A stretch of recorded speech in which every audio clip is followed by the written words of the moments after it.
The very first step in solving any problem is to admit that there is a problem.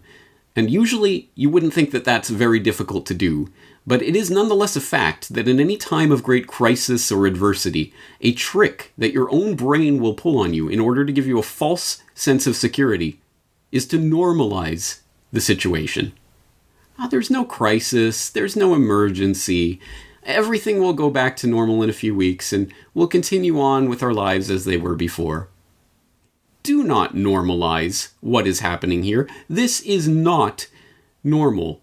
Medical martial law, troops on the street, internal passports and checkpoints, orders to shelter in place, permission to leave your home, enforced quarantines and isolation, business closures, nationalization of industry, collapses of economies. This is not normal. This is a crisis, and we have to recognize it as such. The calm, rational, measured response to finding out that your house is on fire is not to sit there and pontificate and wonder what things will be like for a few hours from now. No, it is to get out of the house and to start pouring water on that fire.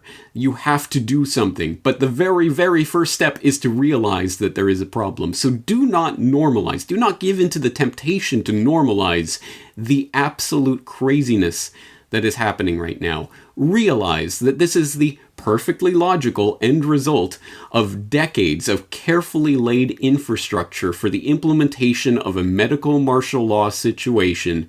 And what is happening right now are powers being accrued by authoritarians that will never be relinquished.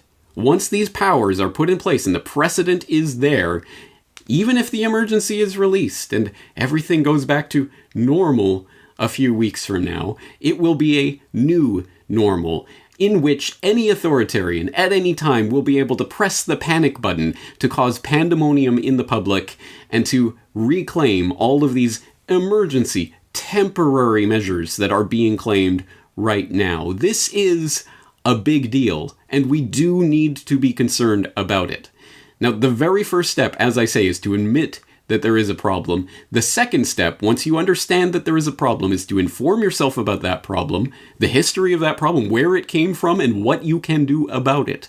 And on that note, there are going to be lots of notes in the show notes for you to go through. Lots of links to articles and videos and other things that will help to further inform you about this very important time that we're living through.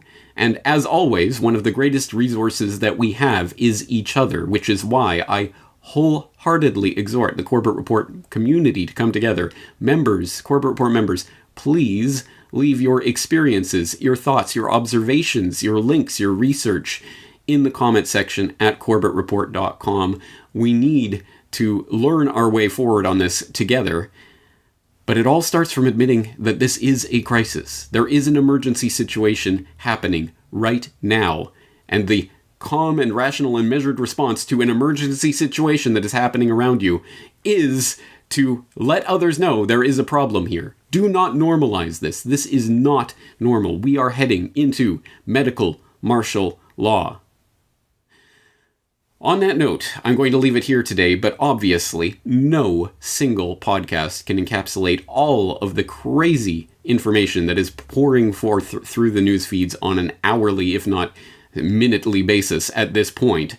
So, obviously, we will be returning to various aspects of this topic in the weeks to come, including the economic aspects of this agenda that is playing out, the geopolitical aspects, and of course the creation of the technocratic state that I've been warning about for many years now. And I hope you'll be here for that exploration, because this is extremely important information. But we're going to leave it here today. I am James Corbett of CorbettReport.com, looking forward to talking to you in the very near future.